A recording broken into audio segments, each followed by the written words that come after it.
chances are your information sources for love, sex, and dating may have been a TV show or movie you watched that showed people dating, interacting, maybe kissing or being physical with each other in some way. Maybe you've read some books that informed your worldview of how people are supposed to act when dating or in love.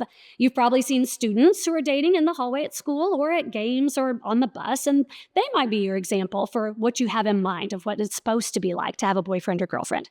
Some of you may have had the talk with one of your grown-ups about sex. Most of you have probably heard at least something about sex at school, whether from a class or classmates.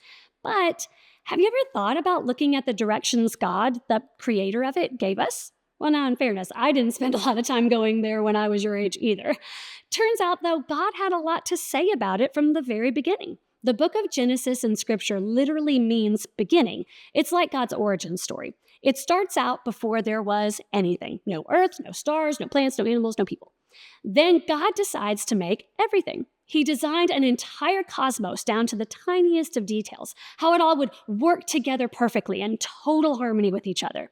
And then he made people, again, not haphazardly, but carefully, intentionally, creating every last detail. So forget about the romantic side for a minute and just think about how perfectly your body was designed to work.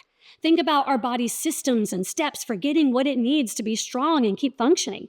Have you ever thought about the detail that must have gone into not just like our digestive systems, but even the way our stomach communicates to our brains that we're hungry so our brains can create the desire for food and the hormones that are released when we eat as a reward for doing what the brain wanted? I mean, the biology behind it is mind-blowing.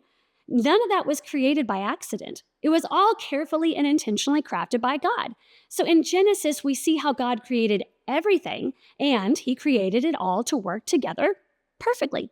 Because God designed everything for a purpose, he knows best how it should all work. In Genesis 1, it says, "So God created human beings in his own image. In the image of God, he created them. Male and female, he created them. Then God blessed them and said, 'Be fruitful and multiply, fill the earth and govern it.' Then God looked over all he had made, and he saw it was very good." Now notice it doesn't say that God told the first people, "Ew, gross, like only if you have to, and I really don't want to know about it." No, it actually says that God blessed them with the gift of procreation, sex. Sex was always part of God's perfect design, and he created it for a purpose, just like your lungs were created for a purpose, and your heart and your digestive system. And we're going to talk more about what God's designed for love, sex, and dating next week in part 2 of our series. For today, though, I want you to start thinking about who and what you're allowing to influence your view on all of this, and consider if maybe there's a better way, maybe there's a better source you need to pay attention to. Because if you want to know how it goes, start with the one who knows. I figured it out, Jen. It's a hat. No. Talk about that with your groups, and we'll see you next week for part 2 of It's Complicated.